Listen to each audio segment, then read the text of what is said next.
Bonjour à toutes et tous, merci de nous rejoindre aujourd'hui sur cette vidéo. La Maison de la Formation et la CCI de la Vienne n'ont jamais cessé d'être mobilisées pour accompagner le redémarrage de l'activité économique. Nos objectifs aujourd'hui, aujourd'hui et demain, c'est trouver des solutions pour servir votre développement et votre performance. Dans un contexte où les dispositifs d'aide se multiplient, pour vous, professionnels de la restauration, il nous semblait nécessaire de vous apporter un éclairage, des témoignages sur les moyens qui sont à votre disposition pour aborder cette phase le plus sereinement possible. Nous avons décidé de créer et de mettre à votre disposition une chaîne d'informations, de vidéos courtes, qui sont construites autour de témoignages des pros parlent aux pros, vous apportant de manière très pratique des solutions pour votre activité. Sur ce premier épisode, nous allons parler finalement de tous les dispositifs d'aide qui vont servir votre trésorerie. J'ai le plaisir d'accueillir deux personnes, deux experts, qui vont témoigner. Donc j'ai Jean-Marc Menu, qui est conseiller entreprise au sein de la CCI de la Vienne, et également Monsieur Audou, qui est responsable du pôle expertise de la clientèle des professionnels au sein du Crédit Agricole Touraine-Poitou. Alors peut-être pour commencer, on parle d'aide. Finalement, quelles sont les aides qui ont été mises à disposition des professionnels de la restauration, Jean-Marc ? Elles sont nombreuses en fait, elles sont plurielles, les dispositifs sont nombreux, variés, et pour preuve, ce recueil des aides qui fait quand même 155 pages, donc c'est très conséquent. Donc l'objectif aujourd'hui n'est pas de décliner une liste exhaustive des aides, mais bien de parler et d'évoquer les aides principales, et notamment avec un focus particulier sur la cible des restaurateurs, hôteliers, professionnels du tourisme, plus globalement, qui ont été durement impactés pendant cette période avec une fermeture obligatoire administrative et une réouverture que le 1er juin. Donc effectivement, ces dispositifs sont variés, ils sont multiples. Ça va du simple augmentation des tickets restaurants, ça les restaurateurs je pense doivent être au courant, 38 € au lieu de 19, avec des tickets restaurants utilisables les jours fériés et les dimanches, ce qui permet peut-être à une certaine clientèle de revenir.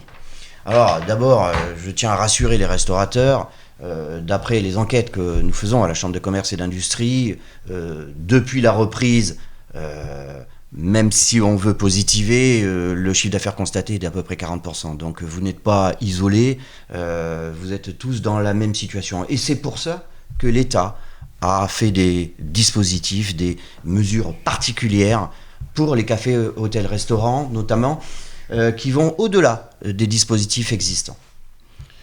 D'accord. Moi, ce que je retiens, c'est qu'il y a un caractère exceptionnel, aussi bien dans la crise que nous avons vécue, et puis maintenant dans la mobilisation également du gouvernement sur ces dispositifs d'aide. Monsieur Audou, concrètement, vous, qui travaillez au sein du pôle expertise du Crédit Agricole, quelles sont les solutions pratiques ou mobilisables qui ont déjà été mobilisées et que les professionnels qui nous regardent aujourd'hui peuvent encore mobiliser ? Eh bien, je vous confirme que c'est une situation tout à fait historique et inédite. Et dans cette situation, nous avons développé 3 solutions. Une première solution immédiate dès la première phase de confinement, où nous avons contacté l'ensemble de nos clients restaurateurs pour leur faire bénéficier jusqu'à 6 mois de report des remboursements des crédits. Donc ça a été dès les premiers jours. Et puis ensuite, nous avons fait bénéficier à nos clients du prêt garanti de l'État, ce qu'on appelle le PGE. Là, ça a été vraiment le cœur de notre accompagnement, ça a été très important, où nous avons mis à disposition dans des temps records, sur l'ensemble des restaurateurs. On est aujourd'hui à 263 clients qui ont bénéficié de ce dispositif, ce qui représente un montant global de pratiquement 13 millions d'euros. Alors ça s'est fait à un temps record. Pourquoi ? Parce que c'est le résultat d'une mobilisation globale, à la fois des agences sur le terrain, mais aussi des services de notre caisse régionale, qui se sont organisés pour développer dans un délai très court tout un processus digital. Ce qui nous a permis d'être très réactifs face à la situation et d'apporter tout de suite de la trésorerie à nos restaurateurs. Comme l'indiquait Jean-Marc à l'instant, les restaurateurs se sont trouvés du jour au lendemain pratiquement sans activité ou très peu d'activité, et donc on a pu leur apporter immédiatement de la trésorerie. D'accord. Donc là, oui, effectivement, on sent vraiment la mobilisation exceptionnelle. Aujourd'hui, ce que je comprends au travers des propos de Jean-Marc tout à l'heure, c'est que certains n'ont pas franchi ou n'ont pas été jusqu'à ces dispositifs-là. Est-ce qu'il est trop tard aujourd'hui pour y accéder ? Alors, pas du tout. C'est notamment le dispositif des prêts garantis par l'État. C'est un dispositif qui court jusqu'au 31 décembre. Et là aussi, on a eu une approche qui colle bien au Créa École. On a eu une approche situation cas par cas, une approche fractionnée. Et donc, on peut avoir plusieurs situations. Celui qui n'a pas encore sollicité parce qu'il avait un volet de trésorerie qui lui permettait d'attendre. Oui. Donc ça, c'est le premier cas. Celui qui nous a déjà sollicité, où on a fait une approche plutôt prudente avec les données qu'on avait à ce moment-là, et ceux qui veulent de nouveau bénéficier d'une tranche supplémentaire, nous avons jusqu'au 31 décembre. D'accord, donc c'est plutôt rassurant si certains qui nous écoutent, disons, hésitent ou n'étaient pas informés, ce que je ne pense pas, mais possiblement, ils peuvent encore vous contacter et aller plus loin ou enclencher cette démarche-là. Complètement. Jean-Marc, toi qui es au contact sur un dispositif finalement assez large d'aide, d'accompagnement sur ces métiers-là, quel type de témoignages tu as recueilli lorsque tu as rencontré les restaurateurs, notamment sur ces sujets finalement qui sont à mon avis un peu le nerf de la guerre, la trésorerie? Évidemment, on a constaté une trésorerie exsangue, qui avait, en tout cas, qui n'était pas à son niveau de l'année précédente. C'est une difficulté supplémentaire, mais grâce à certains dispositifs qui sont un petit peu des amortisseurs de la crise, les hôteliers, les restaurateurs ont la possibilité de mobiliser ces fonds, notamment pour la trésorerie. Je détaillerai notamment, mon collègue Dominique évoquait une prolongation des délais. Effectivement, c'est la même chose pour le Fonds national de solidarité. Comme vous le savez, le fameux volet 1 et le volet 2, la subvention pure, qui ont été prolongés jusqu'à fin 2020. Alors ce qu'il y a de bien, c'est que pour les restaurateurs et professionnels du tourisme qui n'ont pas encore sollicité le volet 1, vous savez, les fameux 1 500 €, ils peuvent le faire jusqu'au 31 juillet. Ça, c'est plutôt une bonne chose. Donc, vous n'êtes pas en retard. Pour le volet 2, c'est-à-dire le mois de mai, pour ceux qui ont perdu du chiffre d'affaires à hauteur de 50%, il a été, lui, prolongé jusqu'au 15/08. C'est-à-dire vous pouvez solliciter le volet 2 jusqu'au 15/08. Après, le plafond du volet 2 a été largement augmenté pour les professionnels du tourisme, puisqu'on peut solliciter jusqu'à 10 000 €.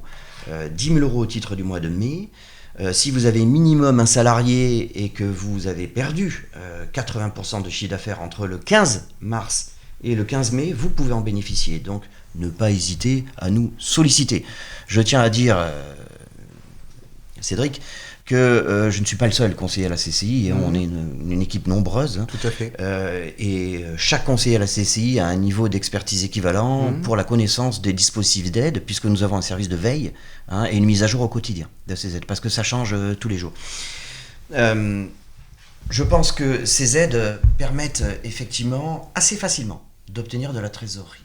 Ce n'est pas des dossiers de type usine à gaz, comme je l'entends à droite et à gauche, mais bien souvent des dossiers assez simples. J'en veux pour preuve le fonds de solidarité et de proximité pour les TPE auquel je participe, au comité d'attribution. On en a 3 par semaine, donc c'est très souple, c'est rapide. Et puis comme vous donnez un RIB, le versement est quand même... on n'attend pas, comme certains dispositifs de l'époque, X semaines avant d'être crédité. Je dirais que d'autres mesures d'État s'appliquent pour les hôteliers, les cafetiers et les restaurateurs, notamment la cotisation foncière des entreprises. Comme vous le savez, si vous êtes mensualisé, vous avez une suppression ou une suspension, en tout cas possible, jusqu'au 15/12. Et pour ceux qui ont déjà reçu leur acompte, vous l'ignorez, vous n'en tenez pas compte. Au-delà de ça, des mesures d'exonération, des cotisations sociales, patronales,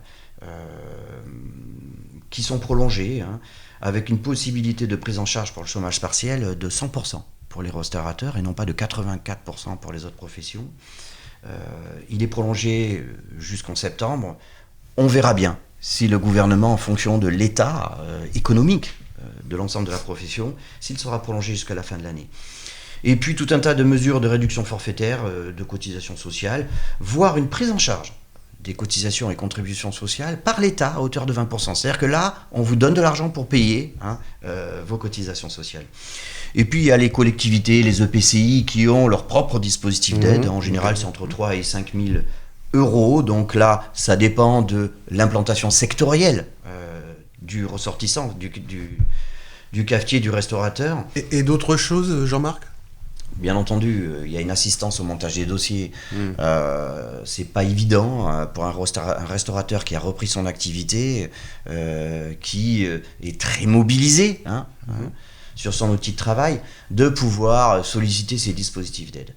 Même si j'ai dit tout à l'heure que c'était simple pour les obtenir, il y a quand même un certain formalisme à respecter. Les techniciens que nous sommes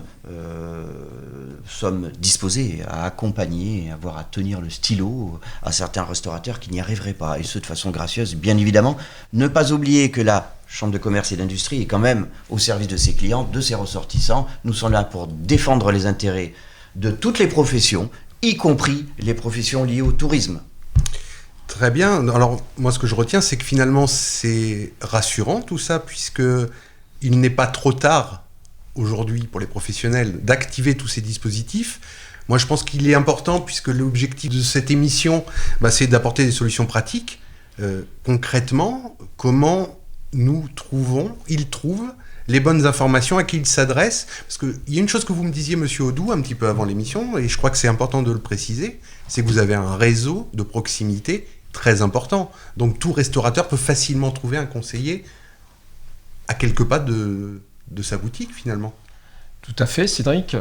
Alors je voulais compléter, vous avez parlé de solutions pratiques, je voulais en citer une solution que dans notre langage pratico-pratique, nous avons développé pendant cette période inédite sur tous les terminaux de paiement électronique de nos clients restaurateurs, la vente à distance.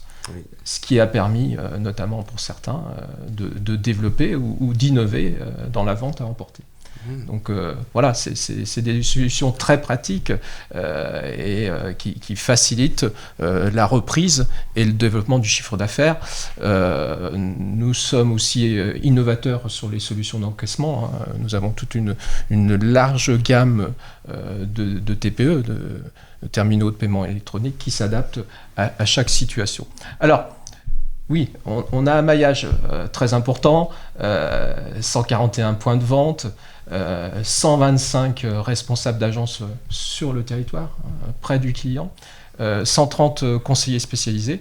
Et comment nous trouver ? De manière très simple, sur le site du CRA École, en allant sur la page des professionnels, vous avez un applicatif en fonction de votre localisation qui vous indique les coordonnées de votre conseiller et de votre responsable d'agence. Donc nous sommes joignables à distance très facilement, et après en fonction des besoins on adapte le type de contact, parce que nos agences sont restées ouvertes et bien sûr sont encore plus ouvertes aujourd'hui pour apporter tous les conseils nécessaires et surtout l'écoute et en fonction de chaque situation particulière apporter la solution la plus adaptée. Parfait. Jean-Marc, c'est la même chose. J'imagine qu'on trouve très facilement les coordonnées de toi et de tes collègues conseillers. Oui, alors d'abord, j'évoquais les 155 pages du dispositif d'aide, n'est-ce pas ? Pas de panique. Elles ne sont pas mises en ligne sur notre site web de façon brute, n'est-ce pas ? Oui. Elles sont un petit peu décortiquées, expliquées, simplifiées. Oui, on va trouver l'info sur le site de la CCI. Il y a une page d'actu spéciale Covid, où vous trouvez l'ensemble des dispositifs existants, y compris les dispositifs locaux, qu'on ne trouve nulle part ailleurs. Donc c'est important. Chose à préciser quand même par rapport au PGE, au prêt garanti d'État. Avant, c'était une des conditions sine qua non pour toucher le volet 1, le volet 2. Il fallait d'abord faire une demande de prêt garanti d'État. Un dispositif qui est excellent et qui sert évidemment largement la profession des cafetiers et des restaurateurs. Eh bien, cette condition a été supprimée. C'est-à-dire que vous n'êtes pas obligé, pour solliciter le volet 2, d'avoir fait un prêt garanti d'État. Avant, c'était peut-être un frein pour certains. Ce ne l'est plus. Alors qu'à l'inverse, le prêt de solidarité de proximité, qui là est une avance remboursable, c'est pas une subvention pure, qui peut aller de 5 à 15 000 euros, celui-ci, d'abord il est remboursable sur 4 ans, avec un différé de 12 mois, celui-ci, il faut avoir sollicité le PGE, mais même s'il est refusé, vous êtes éligible au fonds de solidarité de proximité TPE. Donc là aussi, il y a eu un assouplissement des règles. Je peux vous dire qu'on a passé 50 dossiers en un mois et demi sur la Vienne. Et que ça marche bien, c'est fluide, c'est rapide. Donc je pense que les restaurateurs doivent, s'ils font face à un problème de trésorerie, c'est toujours là, le nerf de la guerre. Bien sûr. Minimum 50% de pertes pour les mois d'avril et de mai. Donc effectivement, si vous remplissez ces conditions d'éligibilité, il faut solliciter ce dispositif. Très bien. Mais écoutez, messieurs, merci. Alors moi, ce que je retiens finalement, c'est que c'est rassurant, c'est pas trop tard, et c'est simple. Pour vous contacter, pour vous trouver, donc en lien avec cette vidéo, nous mettrons les coordonnées, les liens nécessaires pour accéder au site web. Et donc, disons que là, on sent une vraie mobilisation autour du sujet de la problématique de la trésorerie au sein des restaurateurs. Et donc, contactez les conseillers de la CCI, conseillers du Crédit Agricole, et vous trouverez des solutions. D'abord une écoute, je retiens ce que M. Audou a dit tout à l'heure, et puis maintenant, il n'y a plus qu'à. Merci, messieurs. Merci.